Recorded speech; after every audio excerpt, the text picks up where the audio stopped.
Hello, welcome to Waypoint Survival. Today we're going to be talking about how to field sharpen a knife and sharpening questions in general. This is in response to one of my viewers who had a question and wanted me to make a video on the topic. So, hope you find some use out of this. Enjoy.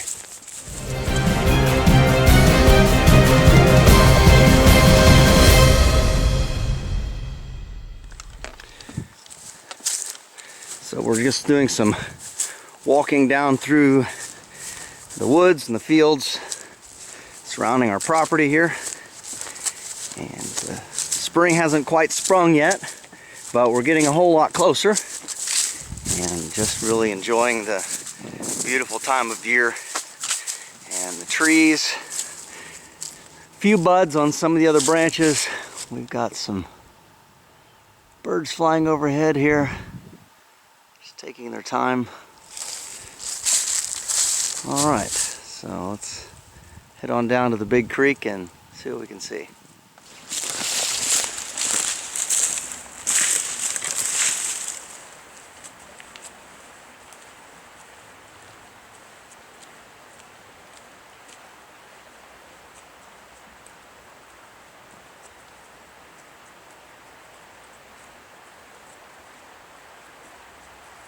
So one of the issues that we face as outdoorsmen, as craftsmen, and bushcrafters, when we are out in the wilderness, or out in a situation where we're away from home and we are working on projects. It could just be whittling a spoon or carving stakes or pegs or whatever, but we need our edge tools to stay sharp. And one of the things that I find that a lot of people forget is they forget to bring a sharpener with them. And with all the gear and everything they pack, they may even have multiple knives, different shapes and sizes for different tasks, but no knife sharpener. And so that's a big problem. So if you're one of those people, I would encourage you to go out and get a good knife sharpener. So what kind of a knife sharpener do we carry into a survival situation? Well, a lot of that depends on the knife and the knife steel that you're sharpening. Now, I carry the Mora Kanzball, and many of you are familiar with this particular knife and its blade configuration, of course made by Mora Knives, and it is a stainless steel knife. Now, a stainless steel knife, because of the amount of chromium that's in the steel as well as other types of metals and additions that go into the alloy itself, and I want to get into a metallurgical discussion.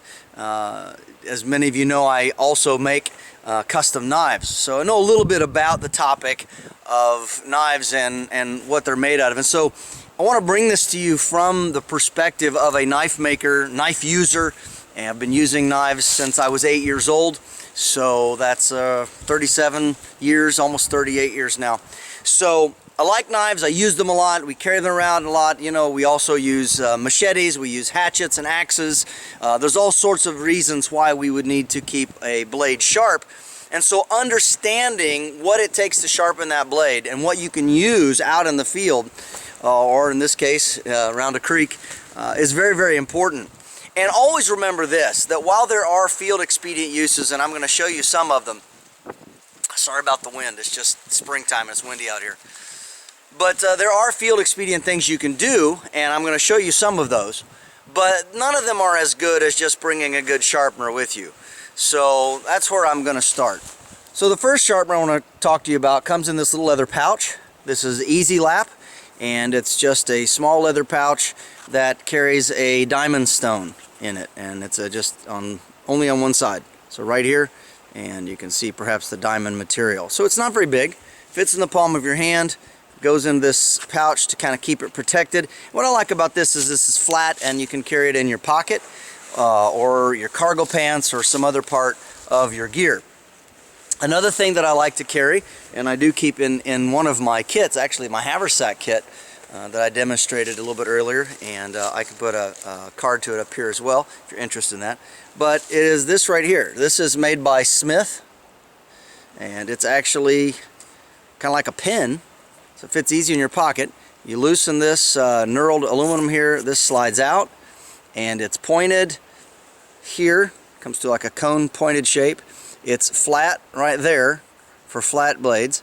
It's rounded, of course, here as well as all the way down. But then it also has a groove here for sharpening fish hooks and things like that. And so you just simply pick whichever side you want, slide it back in, and then you tighten this down. And now you have something that you can use. You actually hold the blade still and you run the sharpener over the blade like this, instead of taking the blade to the sharpener. So, you know, this is a really good idea, and these aren't very expensive. You can find a lot of these outdoor stores and online, of course. Another type of sharpener, again a diamond hone that I carry in my tool roll, and I have demonstrated this again in another video. But these are just my bushcrafting tools, some of them that I like to carry. And if you're more interested in seeing what is all in here, I can again put a link up here in the video. Alright, but inside here I have another small leather pouch, and this is made by DMT, and it's actually even a little more compact, but it also has a diamond hone in it. And I always keep this with my tools, so I make sure that I can continue to sharpen my tools when I need to.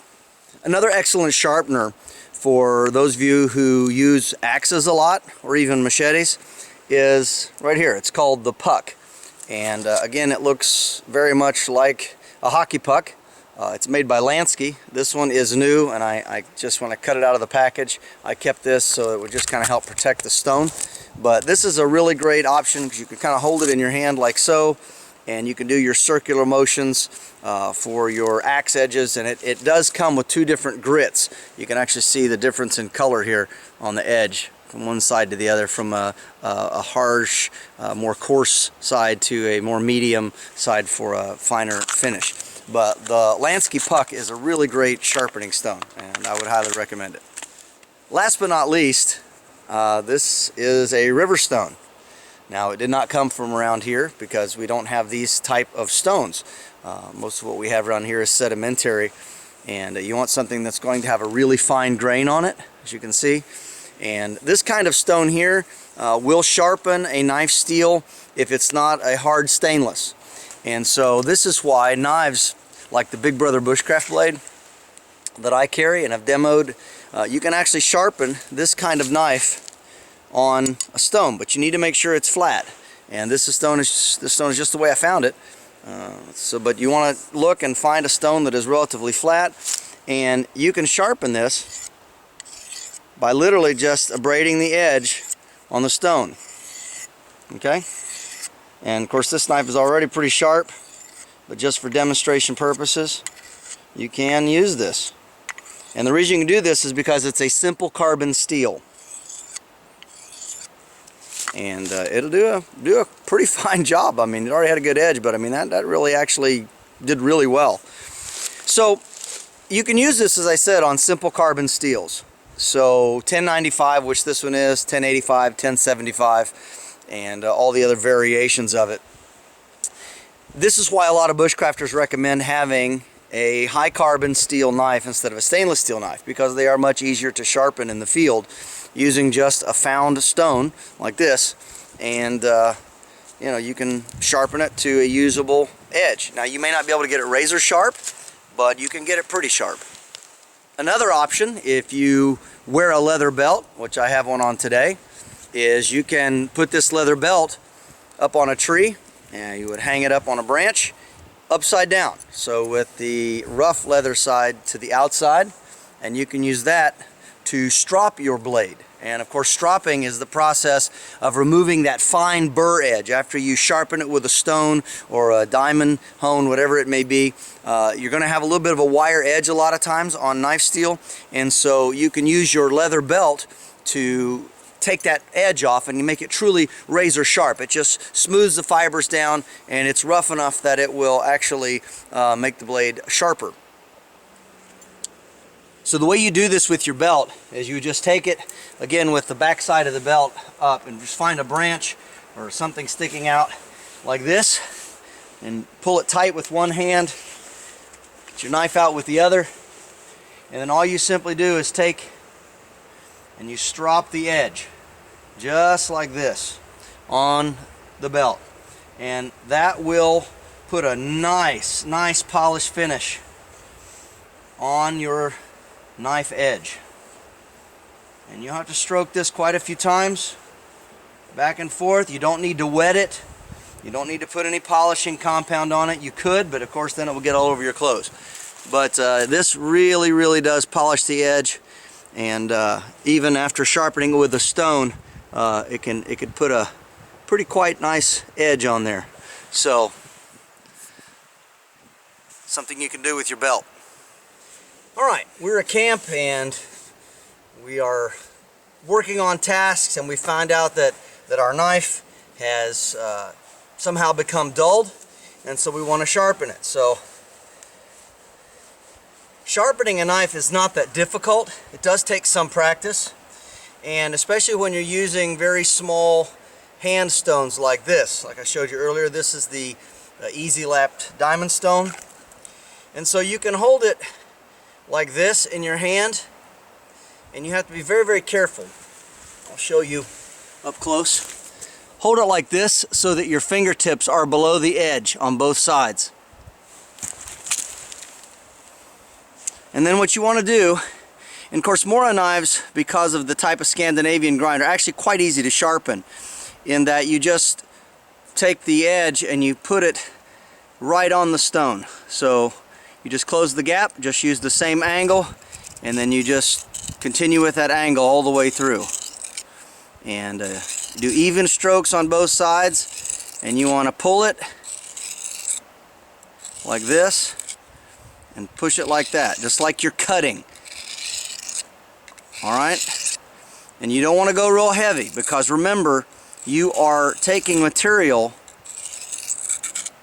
off of the knife every time you stroke it like this across the stone.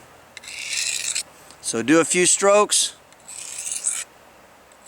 evenly, so many per side, and then feel the edge. And I can feel that it's already getting to right where I need it to be. You don't have to sharpen a lot. With a blade this thin, you don't have to do a whole lot of sharpening with a stone. Now, one thing about knives that you need to know, this is very important, and it goes along with not just knife safety but knife longevity, is you don't really want to have to sharpen your knife every time. You shouldn't have to spend a long time. And what a lot of people do is they let their knife get dull and then they sharpen it, and you have to grind away a lot of material. People that do knives and work with them and work with them a lot say that you should sharpen your knife once and then hone it forever.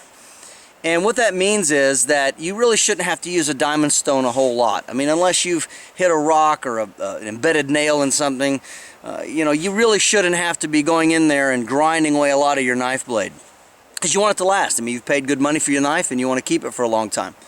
So the basic idea is that you use this for just a few strokes. I mean, 10 or 12, 20 strokes per side should be plenty if the edge is already reasonably good.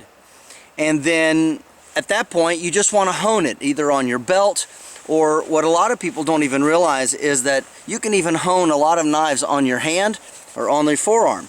And of course, you have to be very careful about this, but it's a very simple procedure. The human skin is actually kind of abrasive, so you obviously don't want to cut yourself, but you want to take your knife and you can actually go, you know, just like you would with leather, and just stroke always away from yourself. Never pull the blade into your skin. I know this is a little crazy, a little dangerous, but you actually can do a pretty good job stropping like that.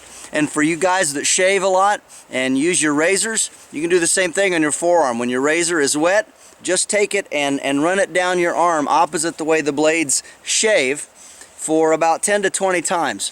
And you can actually keep your razor blade much sharper. And of course, I'm not talking about just a straight razor, but one of the multi-blade razors that a lot of guys use and gals these days works really great. So that's another little tip for you on sharpening.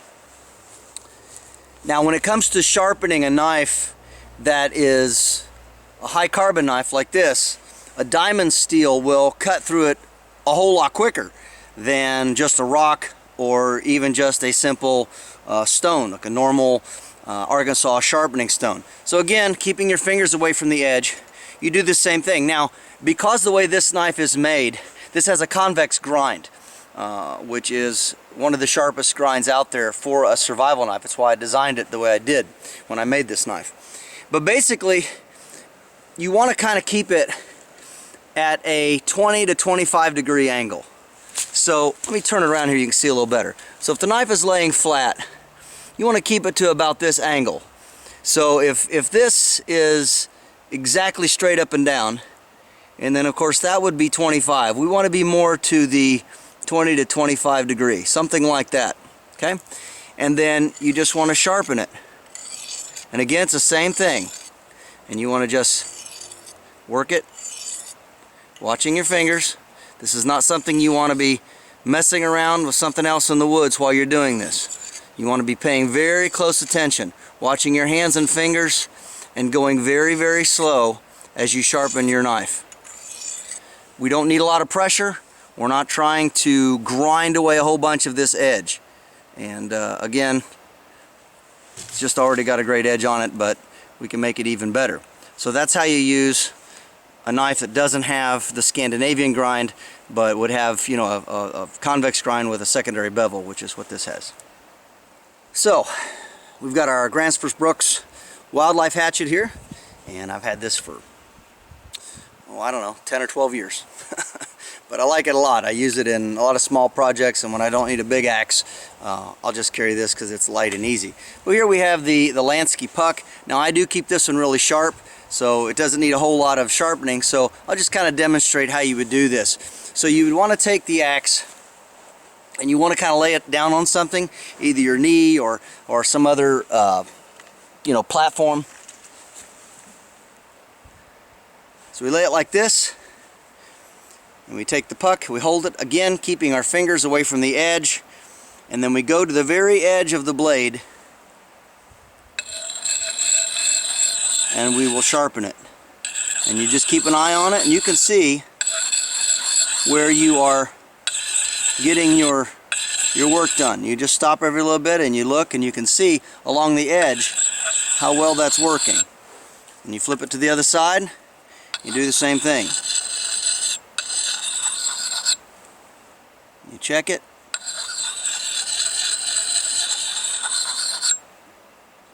Now usually axes are not razor sharp, and they don't always have the same bevel as you would on a knife blade.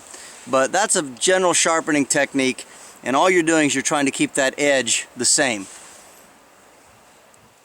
Well, I hope you've enjoyed this topic of sharpening a knife or a hatchet. I know that a lot of you perhaps already know how to do this, but there are a lot of people out there. I have a lot of younger viewers. I have a lot of people that are just getting into bushcraft and just finding my channel, and thank you to all of my new subscribers.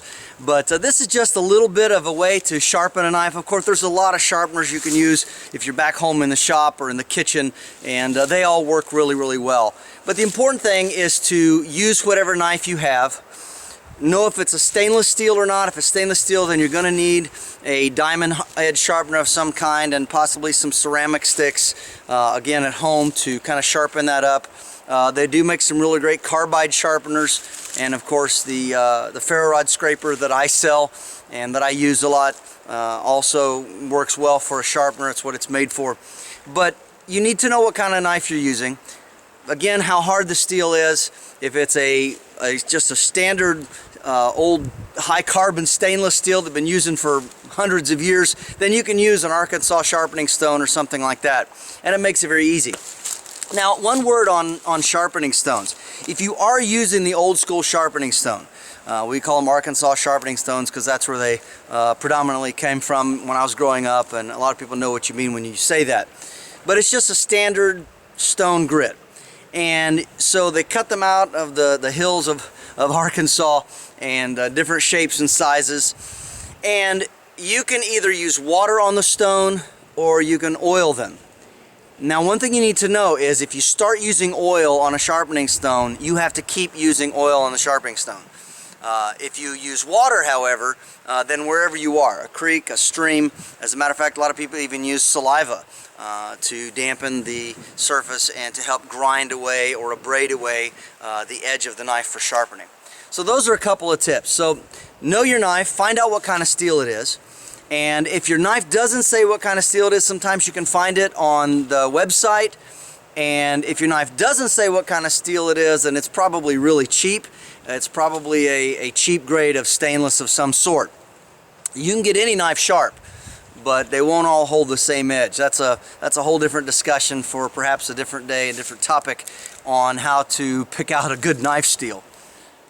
This is James Bender for Waypoint Survival. Please like, share, and subscribe. Make sure to check out the links in the description box below. And don't forget to press the bell button to stay notified of all of our upcoming videos. And we'll talk to you next time.